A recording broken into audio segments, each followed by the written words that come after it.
Penguin Random House Audio presents The Storm Before the Calm, America's Discord, the Coming Crisis of the 2020s, and the Triumph Beyond, by George Friedman.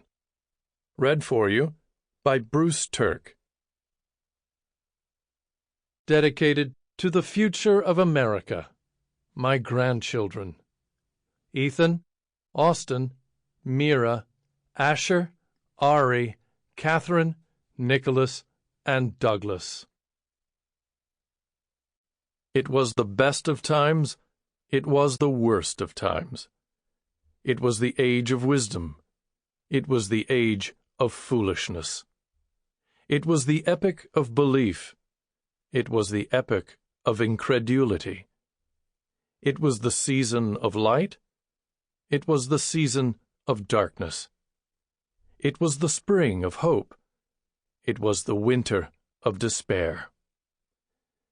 We had everything before us. We had nothing before us. We were all going direct to heaven. We were all going direct the other way. In short, the period was so far like the present period that some of its noisiest authorities insisted on its being received for good or evil, in the superlative degree of comparison only. Charles Dickens. Introduction. The United States is living through a difficult time. Americans are focused on Donald Trump's presidency. His enemies believe him to be corrupt and incompetent. His supporters regard him as the victim of an entrenched elite wanting to destroy him. Much of the tension focuses on Trump as if he alone were the problem or the solution. There is nothing new about this. The kind of mutual rage and division we see in America today is trivial compared with other times in U.S. history. The Civil War, in which 650,000 died, or the 1960s, when the 82nd Airborne was deployed to fight snipers in Detroit. Abraham Lincoln was called illiterate and an ape. Richard Nixon was called a criminal, which he turned out to be, even though he blamed it all on the media. Some presidents, like Lincoln, Nixon, and Trump, are reviled by some and loved by others. But the reality is they are not powerful enough to be causing the problems, nor in control of the underlying currents they are riding. Americans place a great deal of emphasis on the president, going back to Washington, Jackson, or Lincoln. This is ironic, because the American president has little power compared with European prime ministers. The founders set this up intentionally, and this arrangement has stood the test of time. A president faces 2 parliaments, countless federal judges, and 50 sovereign states. He can rarely achieve anything, but he focuses the mind of the nation. So, when the nation goes through one of its periodic and predictable crises, rather than understanding the impersonal forces driving events, Americans blame or praise the president. This is a book that focuses on the underlying process in American history, explaining this moment we are in within the context of our broader history, and putting the current passions into context. It will also explain the very real coming crisis of the 2020s to 2030s, and ultimately show how the United States will deal with the pain and confusion, and emerge on the other side stronger and more dynamic. At the moment, a series of deep structural changes are taking place in the United States, and these changes are creating profound stresses. The federal government is undergoing a periodic shift in which its operations and traditional relationships to society are changing. That shift is driven by increasing failure in the system. Simultaneously, the economic system is undergoing a fundamental shift, driven partly by an excess of money and limited opportunity for investment. This, in turn, results in a massive decline in productivity growth due to a fall-off in innovation.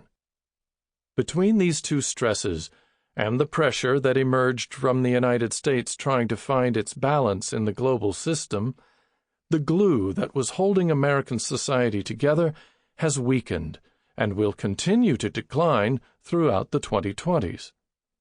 And regardless of who is president, fear and loathing will stalk the land for another decade. This is not the first time this has happened, by any means. If we step back and take the long view, there are two major cycles in American history, and by understanding these cycles, we can understand the situation in the United States today. One is the institutional cycle, which has transpired approximately every 80 years. The first institutional cycle began with the end of the Revolutionary War and the drafting of the Constitution in the mid-1780s, and ended in 1865 with the Civil War.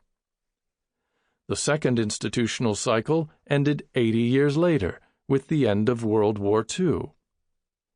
The strains of the next transition are becoming obvious now and will take place around 2025. The second major cycle is the socio-economic, which has occurred approximately every 50 years.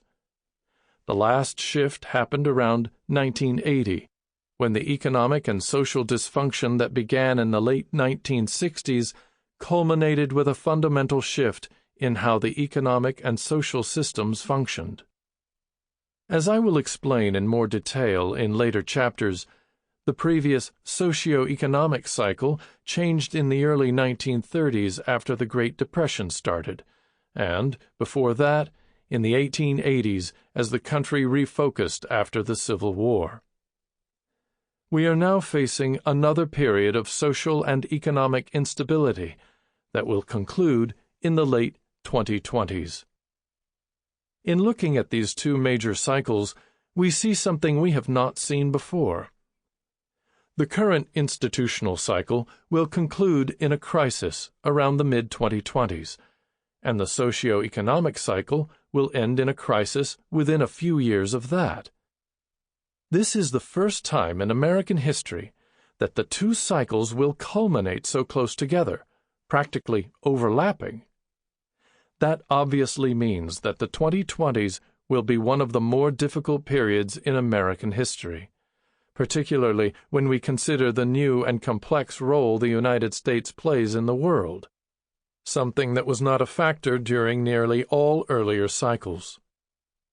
The Trump administration, therefore, is only the precursor of this period and of what's to come.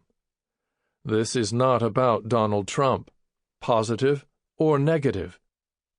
He can be perceived as either bold and brash or incompetent and uncouth, but when we look beyond the details, he and we are simply passengers on the American roller coaster. It should be remembered that each of these American socio-economic cycles ended in a period of confidence and prosperity. The Civil War was followed by a tremendous growth period where 35 years later the United States was producing half of the manufactured goods of the world. World War II was followed by an unprecedented growth of a mass professional class. And the Cold War was followed by the tech boom that changed the world. I am not predicting doom. I am predicting an intensely difficult period of time between now and when the next phase of American history begins in the early 2030s, and the period of confidence and prosperity that will follow it. It's important to note that, unlike what sometimes happens in other nations, these cycles don't break the United States. Rather, they drive it forward. The cycles represent the engine driving the United States. Each period begins with a problem generated by the previous cycle, creates a new model from which to draw on American strength, and culminates in that solution playing out its hand and becoming the new problem that has to be solved. It is the orderliness and rapidity of these cycles that are striking. Sample complete. Ready to continue?